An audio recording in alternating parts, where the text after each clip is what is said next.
ரோட்டுக்கடை சால்னா செய்ய போகிறோம். நம்ம சப்பாத்திக்கு பரோட்டாக்கெலாம் இது நல்லா டேஸ்ட்டாக இருக்கும். வாங்க எப்படி செய்யறதுன்னு பார்ப்போம்.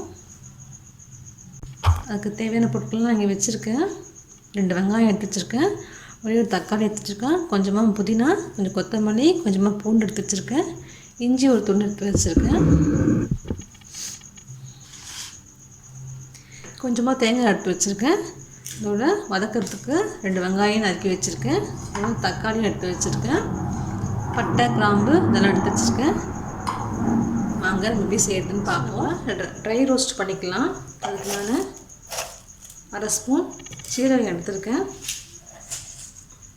1/2 ஸ்பூன் சோம்பு எடுத்துருக்கேன், கொஞ்சமாக மிளகு எடுத்துக்கலாம், கொஞ்சமாக மல்லி போட்டுக்கலாம். நம்ம எடுத்து வச்சுருக்க பட்டை, ஸ்டாரு, 2 கிராம்பு எல்லாம் போட்டுக்கலாம். மிளகாயம் போட்டு லேசாக அதை வறுத்துக்கலாம். இதோட கொஞ்சமாக கசகசா ஆட் பண்ணிக்கலாம்.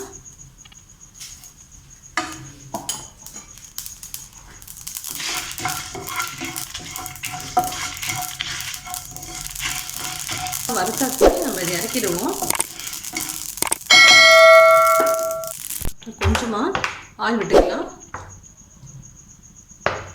நம்ம எடுத்து வச்சுருக்க வெங்காயம் இதை போட்டுக்குவோம்.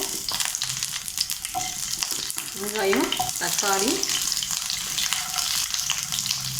கொஞ்சமாக கொத்தமல்லி ஆட் பண்ணிப்போம். பூண்டு, இஞ்சி, பூண்டு எல்லாமே போட்டு நம்ம வதக்கிக்கலாம்.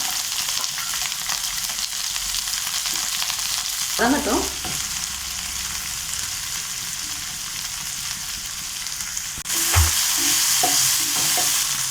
நம்ம இந்த தேங்காயை ஆட் பண்ணிப்போம்.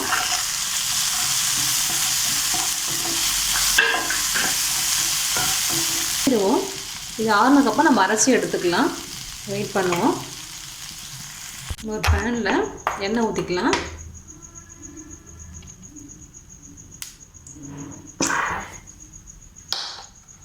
காஞ்சதும் ஒரு பட்டை போட்டுப்போம், கல்பாசி போட்டுக்கலாம், ஒரே ஒரு கிராம்பு போட்டுக்கலாம், கொஞ்சமாக சோம்பு ஆட் பண்ணிப்போம். எடுத்து வச்சுருக்க வெங்காயத்தை ஆட் பண்ணிப்போம்.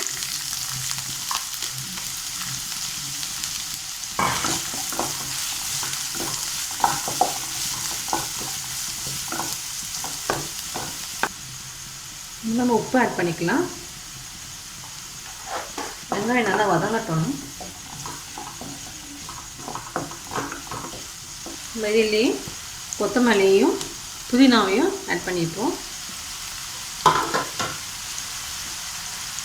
புதினா போட்டு நல்லா ஒரு டேஸ்ட் தரும் நம்மளுக்கு. அதனால் அதை நம்ம போட்டுக்கலாம். நல்லா இது வெங்காயம் வதங்கட்டும்.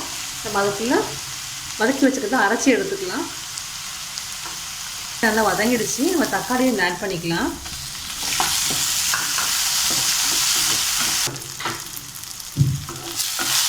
தக்காளி நல்லா வதங்கிடுச்சு. கொஞ்சமாக நம்ம மஞ்சள் ஆட் பண்ணிக்கலாம். ஒரு கலருக்காக தான் 1/2 ஸ்பூன் நான் காஷ்மீரி மிளகாய்த்தூள் போட்டுக்கிறேன்.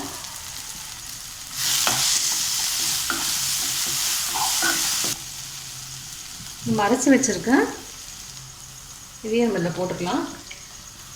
மசாலாலாம் வதக்கோட அதெல்லாம் அரைச்சியில் போட்டுக்கிறேன். தண்ணி ஆட் பண்ணி ஊற்றிக்கலாம்.